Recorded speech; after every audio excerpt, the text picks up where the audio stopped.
Muy buenas compañeros, bienvenidos un día más al canal. Me encuentro en la ciudad de Chiayi, la ciudad de la madera, la ciudad de los trenes. Ahora os cuento cómo he llegado hasta aquí.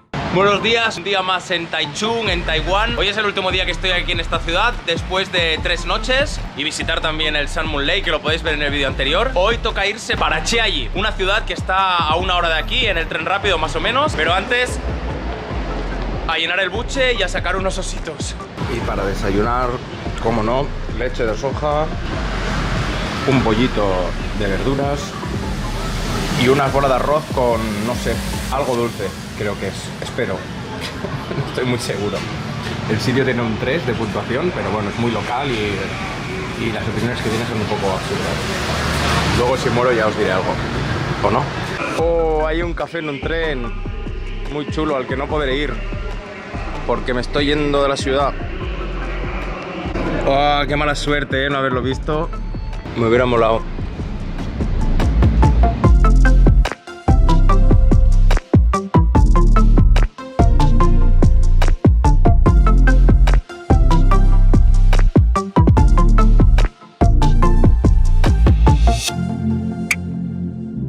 Buah, es gigante.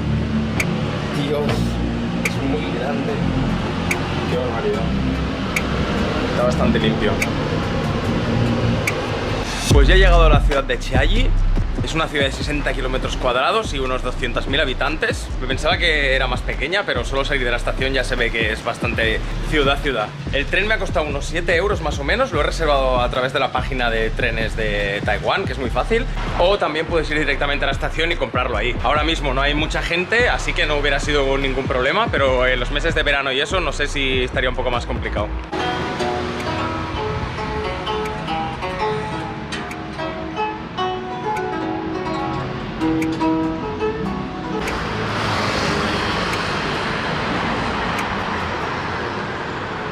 No sé qué pasa, que en esta ciudad hay muchísimas cafeterías pijísimas de 5 o 6 euros el café.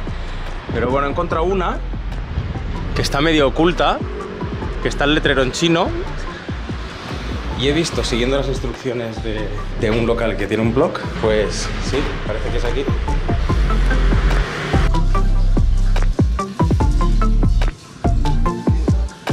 Muy bueno el café, muy bueno.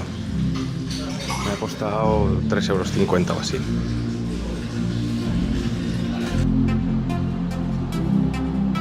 Y bueno, tampoco voy a dar mucho la chapa con datos históricos esta vez. Solo deciros que esta ciudad tiene unos 300 años de antigüedad, de cuando se empezó a construir la ciudad como tal. Había sido parte de China, obviamente, de los holandeses, pero no fue hasta la época de la ocupación japonesa, que fue de 1895, como ya he explicado en otros vídeos, hasta 1945, que Taiwán formaba parte de Japón, cuando los japoneses vinieron por esta zona y vieron que había los bosques en la zona de Alishan, que está aquí al lado, que tenían un montón de cipreses y que eran muy frondosos. Por suerte para los japoneses, todo ese bosque estaba virgen, así que empezaron a explotarlo, y a partir de 1912 más o menos es cuando se empezó a crear todo el ferrocarril que iba desde los bosques de Alisha hasta la ciudad de Chiayi. Y aquí es donde se cortaba la leña, se trataba y se enviaba a los diferentes puntos del país. Y ahora sí, primera parada, ya que hablamos de una ciudad de trenes e industria, qué mejor que ver un cementerio de trenes. Así que me he venido hasta aquí para ver la colección de trenes que han ido usando a lo largo de este tiempo. He trabajado llevando el metro de Barcelona, así que tengo un mínimo interés por los trenes y los metros. Así que voy a explorar esto un poco.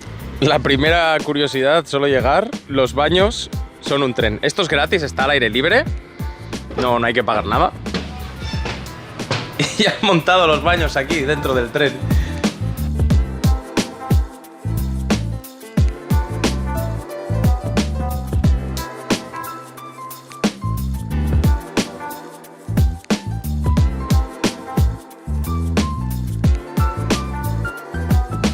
Y este, por lo que pone, pues bueno, ya se ve, ¿no? Realmente que esto era para transportar los troncos.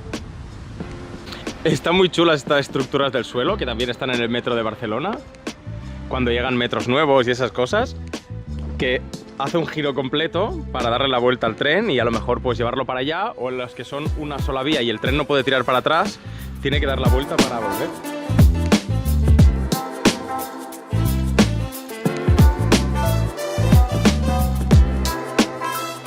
Esta ciudad tampoco es que tenga mucho más interés, más allá de de lo que estáis viendo y un par de cosas más que veremos, pero por lo que realmente he venido es para ir a Lishan, a ese bosque. Y para ello voy a coger el tren histórico y la ruta que seguían desde los bosques de cipreses hasta esta ciudad. Pues la zona esta de los trenes está bien, no hace falta ser un entendido para venir y disfrutar un poco de los trenes. Yo personalmente no tengo ni idea de modelos y todo eso, y para darse una vuelta y ver las pequeñas curiosidades de cada tren está entretenido. Y aquí detrás tengo la estación de Beimen, que se construyó en 1910-1912. Fue una de las primeras en la ruta esta del tren de Alishan y está construida con cipreses de la zona. Lo que pasa es que se quemó y luego la reconstruyeron. Bueno, se quemó como un 40%, pero está brutal, está súper bonita. Y aquí está el histórico tren, el Alishan Forest Railway, que voy a coger mañana.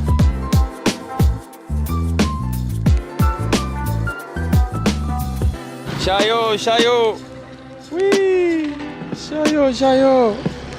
Y justo aquí delante de la estación, un sitio que se llama Sleeping Forest, que es nada, un parque enano sin más sentido que figuritas de animales durmiendo.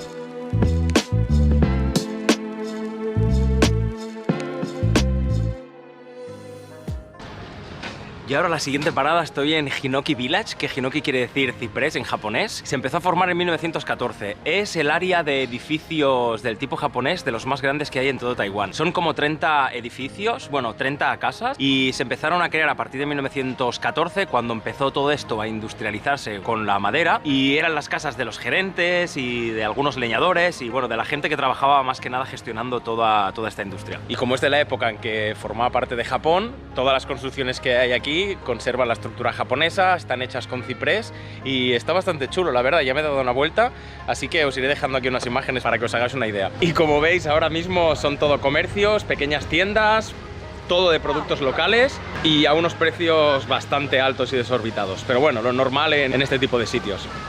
Ahí detrás hay un árbol gigante, que dicen que es un árbol que trae buena suerte, un árbol sagrado y cosas de estas de creencias suyas. Y la gente pues pones tu deseo aquí y lo cuelgas. Cada cacharrito de estos vale entre 4 y 7 euros. Lo compras aquí en la tienda y lo cuelgas. La gente lo cuelga en este árbol también, bueno, por todos lados. La verdad que está muy chulo, ¿eh? Tiene muchísimo encanto. Todas las casitas, además están súper bien conservadas. Hace un día perfecto, buen tiempo, la gente feliz. No se puede pedir nada más.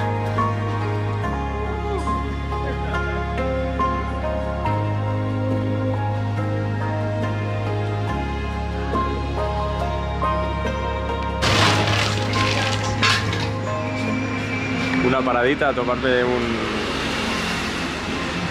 pues otro bubble tea o un té con cosas, no sé. Lo he traducido y creo, no sé, ponía té con perlas, que hay demasiadas cosas. Por 1 euro.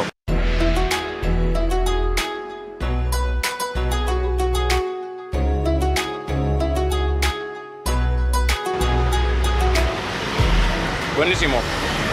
Cada vez que me pido un bubble tea, que me bebo 2 o 3 al día, me lo pido de algo distinto y están todos buenísimos. Este era de té, no recuerdo el nombre, con leche y coco, y las perlas de tapioca creo que serán, no lo sé, pero está buenísimo. Siguiente parada, estoy en la cárcel de Chiayi, la vieja cárcel, una cárcel que empezó a funcionar en 1919 más o menos, hasta 1994. El principal problema, entre otras cosas, es que está todo en chino, que bueno, lo puedo ir traduciendo, y que casualmente a las 2 empezaba una visita guiada, pero no hay nadie en inglés. Me voy a perder bastante porque el edificio es gigante y no tengo muy claro qué itinerario seguir. Aquí tenemos la típica sala donde se hablaba con los que venían a visitar. Hello, help me. Aquí explica que había un pequeño módulo para mujeres en la que estaban con sus hijos de hasta 3 años. Hasta 3 años los dejaban estar aquí. Lo que pasa que también había unas guarderías porque las mujeres trabajaban en las cárceles. Esta es la guardería.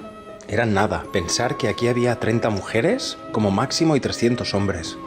Como podéis ver, el módulo de mujeres era bastante pequeño. Esto era una sala polivalente. Ahí están las celdas, la guardería, y aquí es donde se bañaban. Y aun siendo una cárcel, tiene unos espacios comunes súper chulos, sobre todo lo que son los patios. Increíble. flipo porque dentro de la cárcel hay una exposición con todas las cárceles de Taiwán y unas maquetas. Algunas son una pasada, ¿eh? Os dejo algunas imágenes.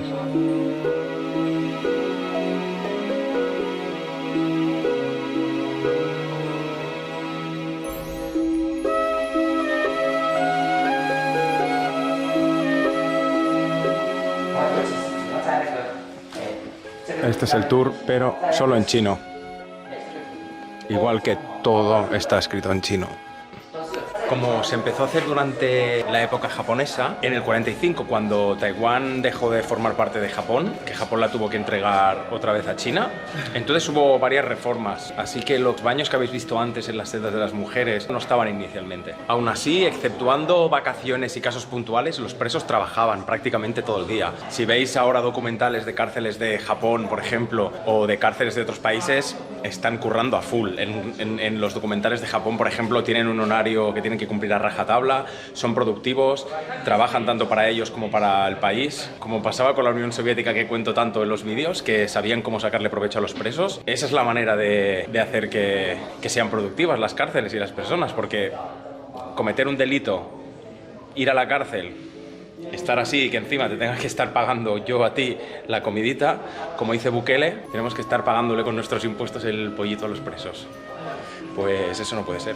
Y al estar la cárcel operativa durante tanto tiempo, hubo muchos cambios políticos. Primero lo crearon los japoneses cuando esto formaba parte de Japón, luego pasó a formar parte de China, luego el gobierno del Kuomintang, que era el gobierno nacionalista, que con el dictador Chiang Kai-shek, que ya he explicado en los vídeos anteriores, que también hubo otras reformas. Entonces la cárcel fue cambiando. Y algo curioso que tiene es que tiene toda una parte hecha de madera, con madera de ciprés, que es de toda la zona de Alishan. Y es la única cárcel que queda en pie hecha con esa estructura de madera. Este es el mapa de la cárcel, bueno, el mapa, la miniatura, perdón. Yo ahora mismo estoy en este pasillo, este es el que acabo de recorrer. Estos dos están cerrados. Este era el que he estado antes de las mujeres. Y aunque yo he hecho el recorrido al revés para evitar a esta gente del tour, esta es la entrada central y por aquí están los pasillos de las celdas que hemos visto.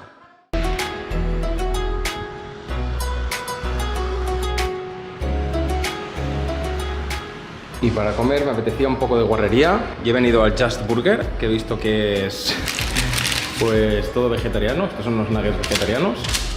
Y esto una pedazo de hamburguesa y la bebida, que es como un zumo de manzana o algo así. Me ha costado 4,50. Ostras, el baño es como el baño de una casa. Muy chulo. Son las 4 de la tarde, ya he llegado al alojamiento. Es un sitio de esto de mochileros compartido y tiene algunas habitaciones individuales. Es muy pequeñito, pero está muy limpio y las zonas comunes están muy chulas. 25 euros, está bastante bien para lo que es Taiwán y tiene un 9,1 creo. Os dejaré el nombre aquí debajo, pero un 9,1 es muchísimo porque las puntuaciones aquí en Booking y Agoda son malísimas. Es de noche ya, como veis, he estado editando un poco los vídeos y en todos los sitios en los que me alojo estoy al lado de un mercado nocturno. Este es el mercado nocturno de Wenchua. Prácticamente no veo gente occidental, ¿eh? Todo lo que hay es o gente local de Taiwán y de otras partes de Taiwán que están viajando, gente de Japón y los que son así más morenitos supongo que serán o de Indonesia o de Malasia y Filipinas también. He visto algunos filipinos, pero brutal, o sea, apenas hay turismo occidental. Y ahí tenemos la calle del mercado nocturno y voy a venir a este sitio que he visto. He visto que todo es vegetariano, así que voy a ver. Parece bastante local, sin duda alguna. Y muy barato por lo que veo en los precios ya. Me ha tirado como un caldo en el tofu, no sé exactamente qué es. Unos fideos con caldo he cogido. Luego un tofu que está súper rico.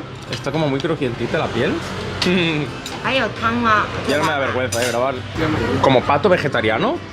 Esto, que lo he comprado a veces en Barcelona, también es como la piel de la soja, como la yuba. Y esto no sé qué es, que está súper crujiente. Pero todos son derivados de soja y de tofu. Y como es vegetariano este sitio, pues no me iba a equivocar. Y la sopa esta que está buenísima, los fideos estos. También la piel de la soja. ¡Qué delicia, qué delicia! He pagado ni 4 euros y es que no os pongo los nombres de estos sitios porque son de aquí de la calle de andando, hay infinitos. Si no eres vegetariano lo tienes facilísimo, solo tienes que pasar y donde haya gente, traduces el menú y a comer, todo fresco. como me lo han pedido algunas personas en los comentarios, y de verdad que sí, que me han dicho que saque más gente, voy a dejaros unas tomas en el mercado porque he puesto el zoom y voy a cazar un poco a la gente.